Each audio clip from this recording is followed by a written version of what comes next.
ابھی تک مدھو نہیں آئی۔ بچوں دعا کرو، مجھے بہت پریشانی ہو رہی ہے مدھو کی۔ مدھو سب گھر والوں کے لیے کھانا لینے گئی تھی۔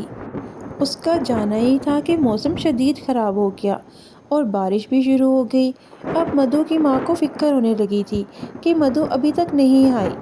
ہائے گائز، یہ دیکھیں، یہ میرا دوسرا ولاگ ہے اور میں لینے آئی تھی کھانا اور راستے میں بارش ہوگی، تو مجھے لگا کہ آپ لوگوں کو بھی یہ سب سین دکھانے چاہیے۔ دیکھیں تو صحیح کتنی خوبصورت بارش ہو رہی ہے۔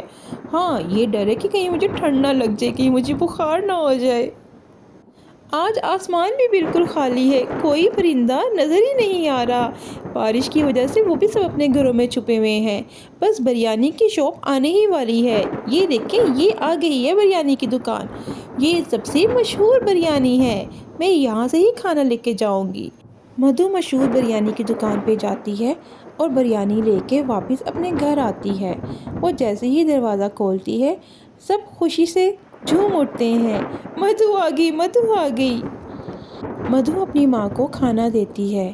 ماں، میں بریانی لے آئی ہوں۔ مدھو کی چھوٹی بہنیں اندر کمرے سے بھاگی ہوئی آتی ہیں، انہیں بہت بھوک لگی ہوئی ہوتی ہے۔ آپا، ہمیں بہت بھوک لگی ہوئی تھی، اچھا ہوا آپ آ گئیں۔ مدھو کی چھوٹی چھوٹی بہنیں مدھو سے کہتی ہیں۔ مدھو کی ماں کہتی ہے، بیٹا، یہ جو تم کھانا لے کر آئی ہو، یہ تو صرف ان کے لیے ہی کافی ہوگا، ہم دونوں کیا کھائیں گے؟ چلو، ہم تو بھوکے رہ کے بھی گزارا کر سکتے ہیں کیونکہ موسم باہر بہت خراب ہے اور میں نہیں چاہتی کہ تم اب دوبارہ باہر جاؤ، مدھو کی ماں نے مدھو سے کہا۔ اسی دوران میں چھوٹی بہن نے کہا، اماں مجھے اور بھوک لگی ہے۔ اب مدھو بیچاری کیا کرتی؟ اماں نے کہا، چلو اب میں جاتی ہوں، کہیں آس پاس سے ہی کھانا ڈھونڈ کے لاتی ہوں۔ مدھو نے کہا، نہیں اماں، آپ گھر میں ہی رکیے، بارش بہت تیز ہے۔ اماں نے کہا، بیٹا دھیان سے، اس ٹائم چڑیلیں بھی نکل آتی ہیں، مجھے ڈر اور خوف ہے، تم دھیان سے جانا۔ مدھو کھانا لینے کے لیے جاتی ہے۔ راستے میں اس کو اپنی دوست ملتی ہے جس کا نام ہے پنکی۔ پنکی اپنے باغ میں ٹہل رہی ہوتی ہے۔ پیلی پری پنکی کے پاس آتی ہے۔ وہ کہتی ہے، تم کیا کر رہی ہو اتنی بارش میں باہر؟ وہ کہتی ہے، کچھ بھی نہیں، موسم انجوائے کر رہی ہوں۔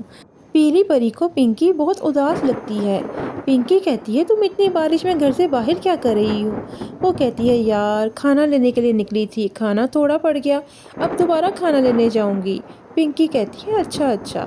پیلی پری اس کو ایک چیز دیتی ہے، وہ کہتی ہے، یہ لو۔ پنکی کہتی ہے، یہ کیا ہے؟ وہ کہتی ہے، یہ بیج ہے، یہ اپنے باغ میں لگا دینا، ٹھیک ہے؟ وہ یہ کہہ کے اڑ جاتی ہے۔ پنکی کو گارڈننگ کا پہلے ہی بہت شوق ہوتا ہے۔ پنکی ساتھ ہی بیج لگا دیتی ہے اور اپنے گھر جا کے سو جاتی ہے۔ رات ہوتی ہے، رات کے بعد صبح ہو جاتی ہے۔ صبح ہوتے ہی اسے اپنے ننھے بیج کا خیال آتا ہے کیونکہ اسے بہت شوق ہوتا ہے پودے لگانے کا۔ وہ اٹھتی ہے اور سیدھا گارڈن میں جاتی ہے۔ جیسے ہی وہ گارڈن میں جاتی ہے، وہ دیکھتی ہے، اتنا پیارا پودا اتنی جلدی، اور اس پودے کے اوپر ڈائمنڈ لگا ہوا ہوتا ہے۔ وہ بہت حیران ہوتی ہے، اسے لگتا ہے یہ پودا کچھ بہت ہی زیادہ عجیب سا ہے۔ کچھ دنوں کے بعد اس پودے سے بینگن نکلتا ہے جو کہ آدھا بینگن ہوتا ہے اور اس کے اوپر ونگز بھی ہوتے ہیں۔ وہ کہتی ہے، واؤ، یہ تو بہت ہی ننھا سا پیارا سا ہے، اور دیکھتے ہی دیکھتے وہ اڑنا شروع ہو جاتا ہے اور ایک پری میں بدل جاتا ہے۔ پنک پری بہت خوش ہوتی ہے، وہ کہتی ہے، واؤ، یہ بہت پیارا ہے۔ وہ اس چھوٹی سی پری کو لے کے اپنے گھر چلی جاتی ہے۔ گھر جا کے اپنے بستر پہ اس کو سلا دیتی ہے۔ وہ بہت ایکسائٹیڈ ہوتی ہے۔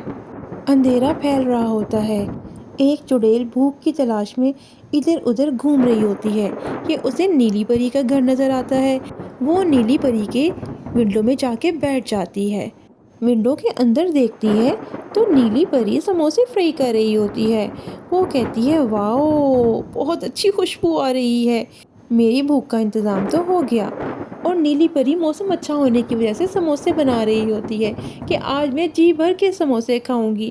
ایک دم سے چڑیل اندر آ جاتی ہے۔ نیلی پری ڈر جاتی ہے۔ وہ کہتی ہے، دیکھو مجھے نہ کھانا، میں بہت بوڑھی ہو گئی ہوں، میری ان بوڑھی ہڈیوں اور کمزور ہڈیوں سے تمہارا پیٹ نہیں بھرے گا اور نہ تمہیں کوئی طاقت ملے گی۔ چڑیل آگے سے کہتی ہے، مجھے پتا ہے، میں بوڑھے لوگوں کو نہیں کھاتی، یہ بہت ہی کمزور اور سکے سکے ہوتے ہیں، میں یہ سموسے کھاؤں گی۔ وہ کہتی ہے، ہاں ہاں، یہ تم سموسے کھا لو، یہ کھا لو سموسے۔ چڑیل سارے کے سارے سموسے کھا جاتی ہے اور نیلی پری بیچاری شکل دیکھتی رہ جاتی ہے۔ سموسے کھانے کے بعد وہ نیلی پری سے کہتی ہے کہ دیکھو، میرا پیٹ نہیں بھرا، مجھے چپ کر کے اور کسی شکاری کا گھر بتاؤ جو 3-4 لوگ تو ہوں۔ نیلی پری کہتی ہے کہ مجھے کسی شکاری کا نہیں پتا، مجھے کسی کے گھر کا نہیں پتا۔ چڑیل کہتی ہے، ٹھیک ہے، پھر میں تمہیں کھا جاؤں گی، میں تمہیں کھا لیتی ہوں۔ نیلی پری ڈر کے بیچاری کہتی ہے، اچھا اچھا، ٹھیک ہے، میں تمہیں بتاتی ہوں۔ اور وہ پیلی پری اور ان کی ساری فیملی کے بارے میں بتا دیتی ہے۔ ادھر پیلی پری کی ماں اور اس کی بہنیں گھر کے اندر بیٹھی ہوئی ہوتی ہیں کہ گھر کی چھت لیک کرنا شروع ہو جاتی ہے، ساری بارش گھر کے اندر آ جاتی ہے۔ ماں اپنی بچیوں سے کہتی ہے، چلو بچیوں، اب ہمیں گھر سے باہر نکل جانا چاہیے کیونکہ مجھے لگتا ہے کہ گھر یہ ٹوٹ جائے گا۔ وہ بچیاں کہتی ہیں کہ ماں، ہم اتنی بارش میں کہاں جائیں گے؟ ماں کہتی ہے، بیٹے میرے ساتھ چلو، کوئی نہ کوئی پناہ گاہ تو مل ہی جائے گی۔ اس طرح سے وہ گھر خالی کر دیتی ہیں اور وہ چڑیل سے بچ جاتی ہیں۔ Like, subscribe and share and comment. Twinkle Tales Hindi Urdu fairy stories. آگے بہت انٹرسٹنگ سٹوریز آنے والی ہیں۔